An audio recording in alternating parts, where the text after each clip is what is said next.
Nah, yang terakhir kami ingin menyampaikan tentang RUU Ketenagakerjaan. RUU Ketenagakerjaan yang sudah kami serahkan ke Wakil Ketua DPR RI ya, waktu itu Profesor Dr. Sukmi Dasko Ahmad, dan ada 3 menteri, Menteri Tenaga Kerja, Menteri P2MI, Menteri Hukum, dan ada juga di situ Ketua dan anggota Komisi 9 DPR RI, Ketua dan anggota Badan Legislasi. Kami sudah serahkan ini, intinya prinsip-prinsipnya dulu. Jadi kami bagi 3 bagian. Jadi undang-undang ini kami bagi 3 bagian. Bagian pertama prinsip, bagian kedua pokok-pokok pikiran, bagian ketiga norma hukum yang kita sebut pasal demi pasal. Kawan-kawan dibantu kita, karena Anda akan terkenal di sini. Jurnalis-jurnalis itu semua kawan-kawan yang di belakang siaran-siaran, mau online kah, mau cetak kah, mau televisi, radio, kena semua.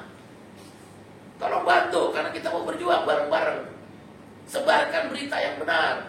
Ini pasti habis ini, perang saya tahu benar nih. Kayak waktu Omnibus Law, perang media. Mereka menyiapkan anggaran tertentu untuk kampanye versi pemerintah. Kami akan dibantu oleh kawan-kawan media yang independen, yang tentu kami percaya tetap independen untuk memberitakan. Mereka menggunakan keuangan tertentu, apalagi melalui sosial media.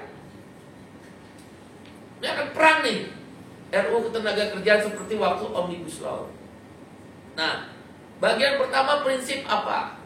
Misal, tidak boleh undang-undang itu akal-akalan. Apa misal akal-akalan? Di situ dibuatlah tadi pemagangan, itu dibolehkan tuh akal-akalan, gitu. Saya perbaiki.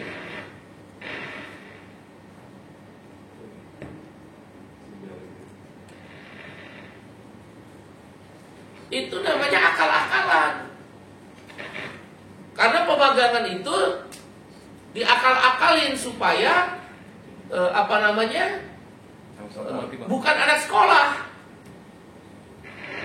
Bukan anak sekolah.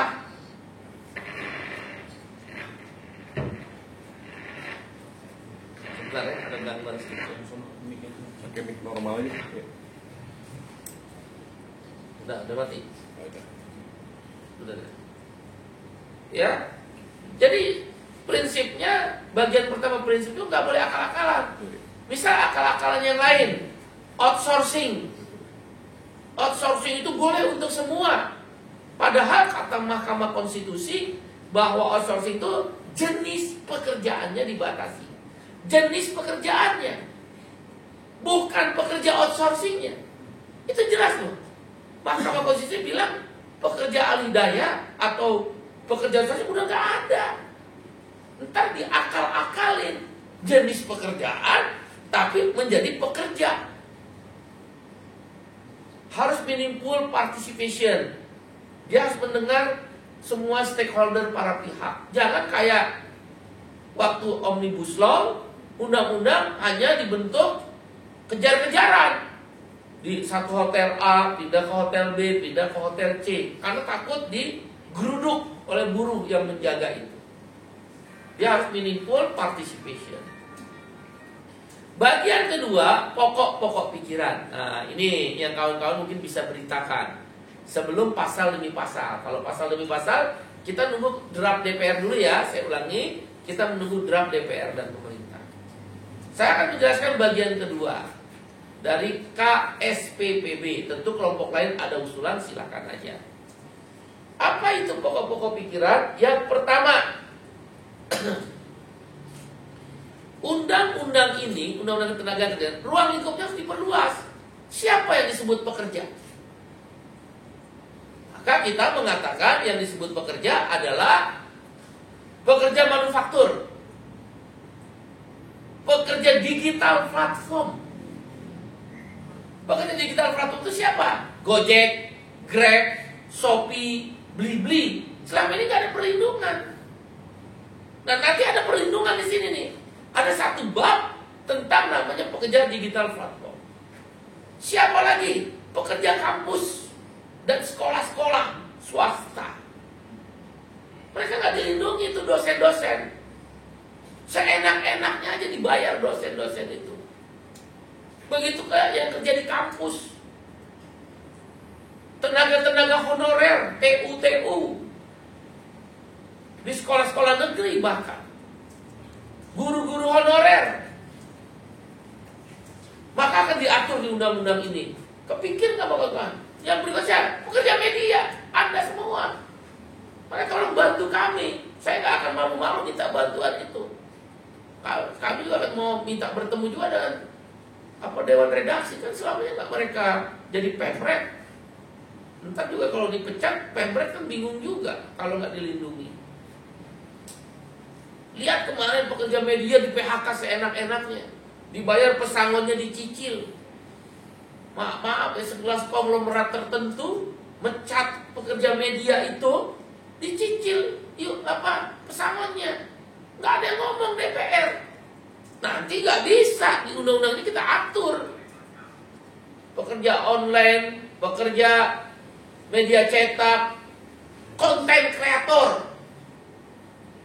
Konten kreator tuh nggak dilindungi loh.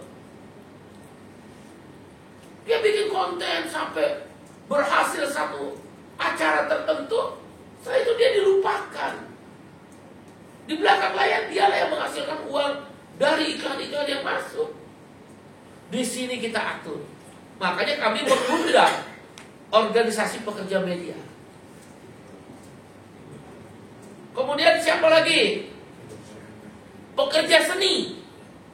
Itu artis-artis sekarang aja dia dihargai mahal. Udah gak jadi artis. Siapa yang melindungi mereka? Lihat itu Mpok Lela bisa, Mpok Ati, atau artis-artis ternama yang kita lihat dulu ternama dibayar ratusan juta pada zaman masanya itu. Sekarang sekedar makan aja jualan gado-gado, jualan es apa itu anak, es bomba itu. Di sini kita mau atur. Apalagi awak transportasi, supir-supir truk itu yang Anda lihat, sekali ngangkut dia 300.000 hanya dapat untuk 5 hari perjalanan. Anaknya makan apa?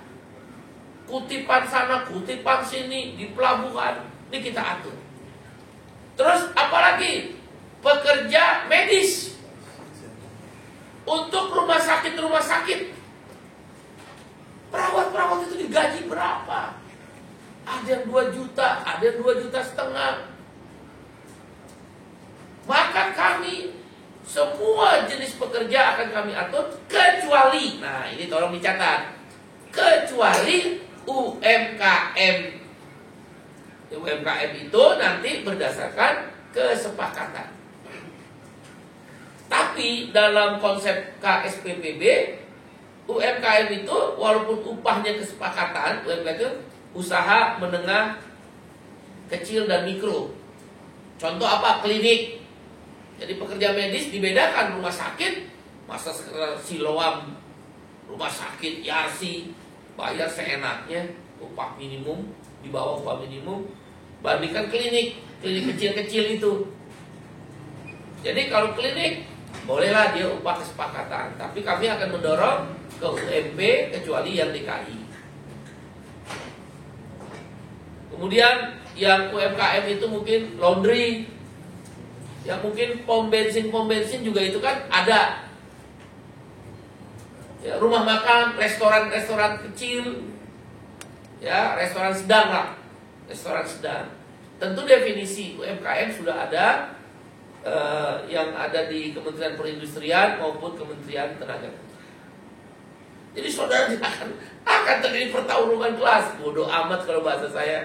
Saya bilang bodoh amat. Kita nggak mau lagi dibohong-bohongin sama pemerintah, tanda petik ya, dan pengusaha yang mau enaknya sendiri. Tapi sih kami percaya Bapak Presiden Prabowo akan seimbang. Karena dari ideologinya Pak Prabowo jelas Pancasilais, berbasis sila kedua dan sila kelima.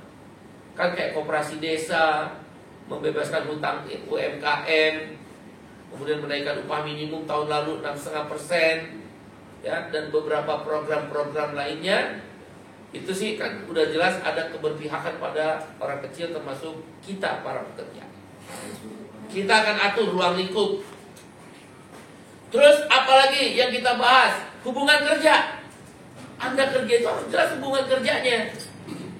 Hubungan kerja yang kita maksud di dalam undang-undang yang baru ini hanya ada dua, yaitu pekerja kontrak, kita kenal PKWT, perjanjian kerja waktu tertentu, pekerja kontrak, dan pekerja tetap, kita kenal PKWTT, perjanjian kerja waktu tidak tertentu. Udah cuma dua, pekerja kontrak dan pekerja tetap. Dengan demikian dilarang pekerja alih daya. Sini kami jelas tuh. Dilarang pekerja outsourcing. Dilarang pekerja outsourcing berkedok magang. Nah, tadi pemagangan tuh. Berarti outsourcing. Jadi yang pertama dilarang pekerja alih daya yang melalui agen outsourcing. Agen. Yang kedua, dilarang pekerja outsourcing berkedok pemagangan. Nah, itu yang magang-magang tadi. Yang ketiga, dilarang pekerja dengan status mitra. Gojek, Grab. Kan jahat bener itu mereka. Udah kaya raya begitu, valuasinya sahamnya sampai triliun-triliunan. Pendapatan drivernya nggak lebih dari 1 juta sekarang. Itu mimpi. Waktu awal-awal sampai 7 juta itu mimpi. Paling top sekarang 1 juta. Nanti kita lindungi di sini. Jadi dilarang, saya ulangi, dilarang pekerja alih daya atau outsourcing melalui agen. Dilarang pekerja outsourcing berkedok pemagangan. Dilarang pekerja dengan status mitra seperti BUMN. BUMN itu rajanya outsourcing. Di PLN, Pertamina, di POS, mitra-mitra tuh di POS. Ya, kita mau perbaikin, nggak ada lagi. Oh, Bung Iqbal, labor market kita, pasar tenaga kerja kita jadi rigid dong. Saya pernah didatangi oleh Bank Dunia. Anda tahu nggak kalau Anda tolak itu outsourcing rigid? Apa itu rigid? Kaku. Pengusaha jadi tidak fleksibel, kan? Pengusaha tidak produksi terus, meningkat. Betul, kan ada kontrak. Saya bilang, diam dia. Kan ada kontrak. Silakan ada kontrak. Dan bahkan kontraknya kita setuju 5 tahun. Ngapain Anda pakai outsourcing? Kan ada kontrak kan di PKWT. Kalau Anda berpikir perusahaan ini akan berkembang terus setelah 5 tahun, dibutuhkan karyawan itu, angkat karyawan tetap. Oh, nanti kami nambah biaya. Ya iyalah, Anda masa mau mempekerjakan buruh, Anda nggak mau bayar pesangonnya. Kecuali UMKM, tadi kan udah kita setuju. Kecuali, tolong ditulis, kecuali UMKM. Kita juga nggak mau ancur-ancuran ekonomi kok. Tapi Anda yang besar, lindungi dong buruhnya. Kalau udah 5 tahun, kemudian tetap dikontrak, kita bertanya, berarti Anda akal-akalan. Prinsip itu dilanggar. Gitu. Ya, itu prinsip tuh hubungan kerja. Kemudian prinsip yang lain yaitu tentang pokok-pokok pikiran itu tentang PHK dan pesangon. Di dalam konsep kita kembali ke Undang-Undang tahun 64, nomor 12 tahun 64. Jadi pengusaha gak boleh PHK orang sebelum keluar pengadilan hubungan industrial. Keren nih. Kita harus berjuang sama-sama. Sekarang kan tidak dipecat dulu. Kemarin ada jurnalis pergi-pergi misalnya gitu kan, jangan datang ke pabrik. Dan yang kurang aja kalau di pabrik-pabrik tekstil cuma ditempel di depan gerbang, Anda di PHK, kan kurang ajar kayak begitu. Negara nggak melindungi. Dalam konsep kita tadi saya akan keras. Saya di konsepnya keras. Bodoh amat saya istilahnya. Pokoknya negara harus melindungi kita, kaum buruh. Jadi kalau dia boleh PHK dengan alasan tertentu nanti ya, diatur alasannya macam-macam. Dia nunggu dulu pengadilan hubungan industrial. Oh kami lama, ya makanya suruh cepet. Yang bikin lama kan si hakim-hakim hubungan industrial. Karena di dalam PHI itu, atau nanti kita mau rubah lagi namanya, bukan lagi PHI lah, nggak usah pakai pengadilan, kayak pengadilan pajak aja. Kompromi nggak capai, ya udah pemerintah putusin. Ini kan yang bikin kita pusing. Sidang 7 kali, 9 kali, sidangnya ke provinsi. Yang misal orang Jawa Barat dari Tasik ke Bandung aja udah ongkos, udah tahu dia dipecat. Dari mana ongkosnya gitu loh. Kayak kemarin jurnalis dipecat. Kenapa Anda nggak berani PHI?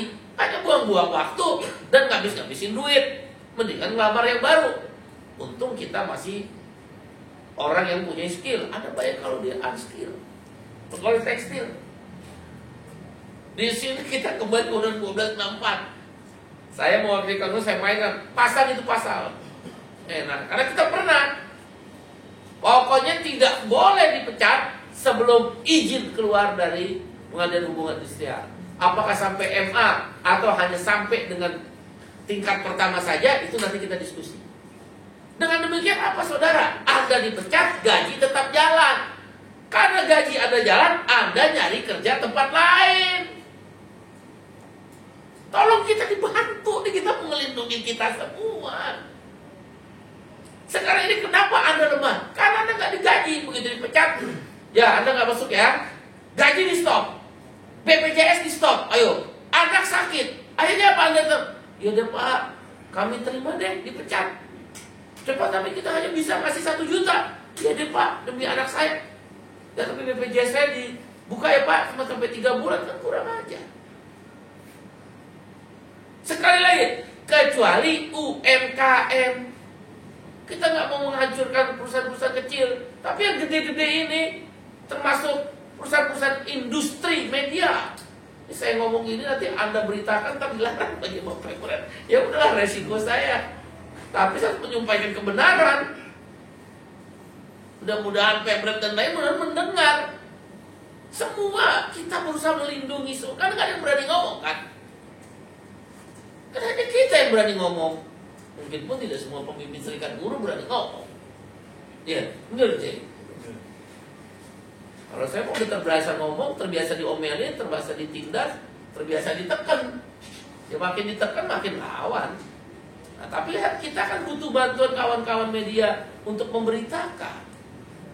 Jadi nanti di PHK kita bikin susah. Ya orang kita udah kerja 30 tahun, kerja 10 tahun, dia pengen enak aja. Perusahaan ditutup, pabrik tidak beroperasi lagi dengan alasan tertentu. Kan kurang ajar bener alasan tertentu. Apa gitu loh. Nah, kalaulah kemudian dia di PHK, dia sebelum di PHK kan harus tunggu izin. Jadi upah tetap jalan, minimal upah. Yang kita butuhkan upah. Upah proses namanya. Namanya upah proses. Ya, kita tetap absen untuk menyatakan bahwa kita sungguh-sungguh ingin kerja. Nah, kalaulah kemudian di PHK, pesangonnya kita atur lagi. Gitu loh. Ya memang begitu. Di seluruh dunia juga begitu. Saya kan ILO Governing Body.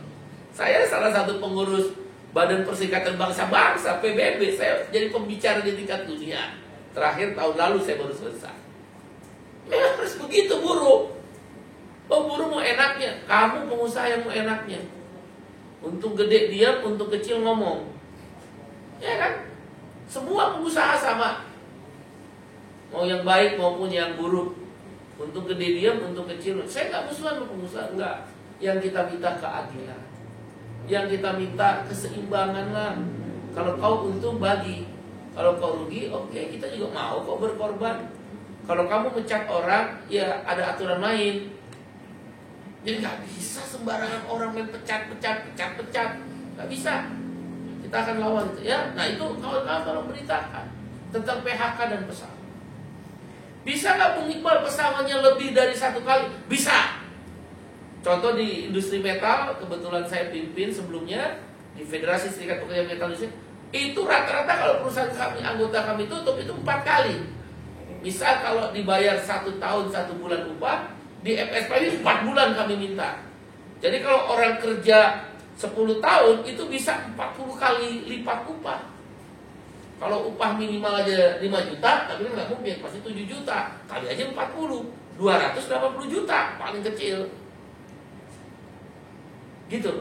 Misal di media, gaji kawan-kawan katakanlah di atas upah minimum sedikit, 6 juta. 6 juta kali 40, 240 juta. Kok gede amat? Karena di dalam PSAK 24, yaitu aturan tentang akuntansi publik itu, apa namanya? Auditor itu dia akan periksa PSAK 24-nya. Harus menyisihkan uang pesangon. Nah, di dalam konsep kami, supaya kamu gak ditinggal, supaya kita gak ditinggal oleh si pengusaha, kami bikin namanya jaminan cadangan pesangon. Lo kabur deh, yang penting cadangan pesangon kami ada. Jadi setiap pengusaha yang berusaha, dia harus menyisihkan uangnya itu PSAK 24. Nah, uang yang disisihkan inilah yang kami sebut cadangan pesangon. Tapi minimal 1 kali. Keren ini, kayak di Cina. Jangan ngomong Cina hebat-hebat, buruhnya juga hebat. Di dalam konsep kami punya namanya cadangan pesangon. Jaminan cadangan pesangon. Dia bukan jaminan sosial. Misal tadi 1 kali upahnya misal 6 juta. Masa kerja misal 10 tahun, berarti kan 9 bulan upah kali 6 juta. 6 juta kali 9 bulan upah berarti 54 juta. 54 juta itu dia taruh. Taruh di mana? Bisa di BPJS atau bank pemerintah yang ditunjuk oleh negara. Keren ini, Bung. Mbak, teman-teman semua. Kok Bung Iqbal kayak di surga? Iyalah. Saya satu ketika ke Jerman, ada di pabrik Airbus di Hamburg. Itu kira-kira tahun 99-an. Berarti kira-kira berapa puluh tahun yang lalu? 30 tahun yang lalu ya? 35 tahun yang lalu. 26 tahun yang lalu ya? Ya, 26 tahun yang lalu. Saya tanya sama Serikat Buruh Jerman, IG Metal namanya itu. Serikat metalnya terbesar di dunia. Brother, Anda di Airbus ini dulu A380 yang kapal pesawatnya tingkat itu baru prototype. Saya udah lihat prototype sebelum diproduksi sekarang. Brother, Anda ini enak bener orang Jerman. Mau gaji gede, mau upah gede, ya gaji besar, tapi jam kerja dikit. Ya iyalah, kita ingin bahagia. Apa itu bahagia bagi mereka, bagi pekerja? Gaji gede, jam kerja sedikit. Kalau Indonesia gaji kecil, jam kerja banyak, dibalik-balik sama Indonesia. Contohnya apa? Waktu itu dia kan jam kerjanya 35 jam per minggu. Waktu itu 26 tahun yang lalu. Kita kan 40 jam per minggu. Itu aja dia udah lebih sedikit. Dia sedang memperjuangkan 20 jam per minggu. Tujuannya apa? Biar kami pesiar. Tapi produktivitasnya tinggi dengan 20 jam per minggu. Upahnya minta naik 20% waktu itu. Jadi memang naluri daripada buruh di dunia memang ingin bahagia. Apa itu bahagia? Bagi seorang pekerja ya upah besar, jam kerja yang wajar. Nah, kita bikin aturan. Terus apa lagi? Upah kita bikin.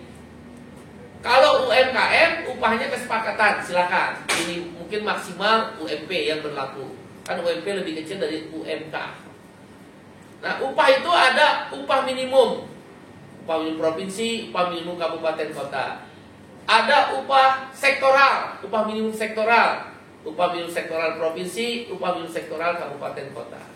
Nah, yang ketiga ini upah berkala yang disebut struktur upah.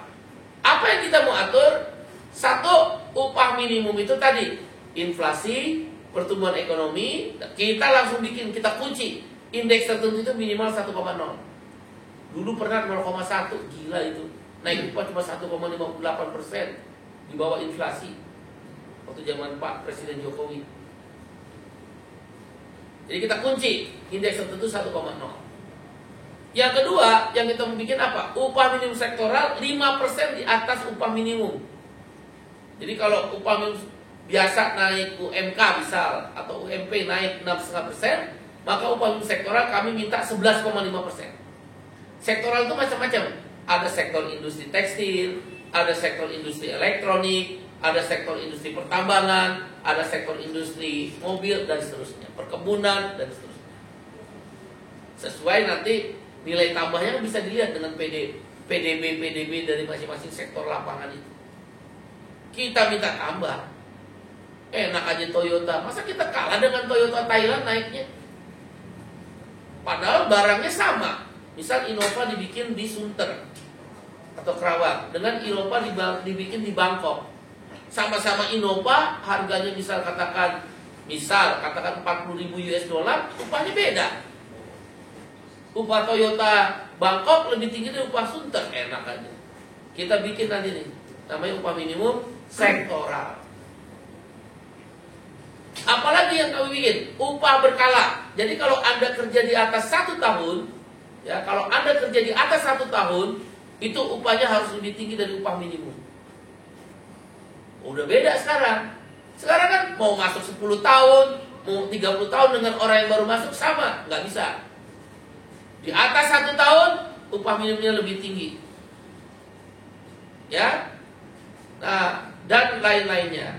Nah, untuk pesangon, karyawan kontrak yang kalau udah kontraknya di atas 1 tahun, kami minta pesangon. Nah, itu kita minta. Ya iyalah, orang kerjanya sama kok. Itu seperti di Jepang. Jadi beberapa negara kita ambil. Jadi karyawan kontrak, dia akan dapat pesangon sepanjang di atas 1 tahun. Kemudian tenaga kerja asing. Tenaga kerja asing atau TKA tidak boleh unskilled workers atau buruh kasar. 1 orang TKA didampingin 3, kalau kita 1:3, 3 pekerja lokal, supaya terjadi transfer of job, perpindahan pekerjaan, begitu 3 tahun. Nah, kita membatasi 3 tahun. Jadi TKA itu 3 tahun. Setelah dia 3 tahun, 3 orang lokal ini menempati posisi yang tadi ditinggalkan oleh TKA. Gaji harus sama terhadap pekerjaan yang sama. Misal TKA ini bekerja sebagai manajer produksi, kan boleh. Maka tenaga kerja lokal yang 3 orang ini gajinya sama. Sekarang kan enggak 1:10. Padahal apa hebatnya dia? Karena dia investor aja. Jadi sama TKA dengan tenaga kerja lokal pada jenis pekerjaan yang sama. Kemudian juga yang kita bahas dari TKA harus bisa berbahasa Indonesia. Supaya dia jangan main tendang, main tempelin kepala kita. Mungkin budaya mereka biasa. Orang Jepang kepala dijorokin biasa. Orang kita kan marah, bisa berantem itu. Orang Cina nunjuk pakai kaki biasa. Orang kita kan marah. Nah, bahasa Indonesia menjadi penting. Ya, nah itulah beberapa hal yang kami sampaikan. Untuk perempuan hamil, kan biasanya kalau perempuan hamil setelah melahirkan, pekerja perempuan itu dipindahin, nggak boleh. Dia pelanggaran, ya, terhadap hak asasi. Kalau sampai terjadi itu sanksinya pidana. Kami bikin sanksi pidana.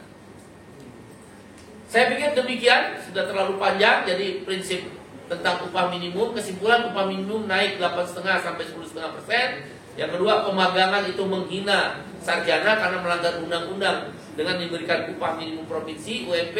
Dan terhadap RUU Ketenagakerjaan kami sudah launching. Nanti kami akan bagikan pada kawan-kawan, bukan seperti ini, tapi PDF-nya deh. Kami akan sebar PDF-nya, tapi kami lagi perbaiki sedikit-sedikit.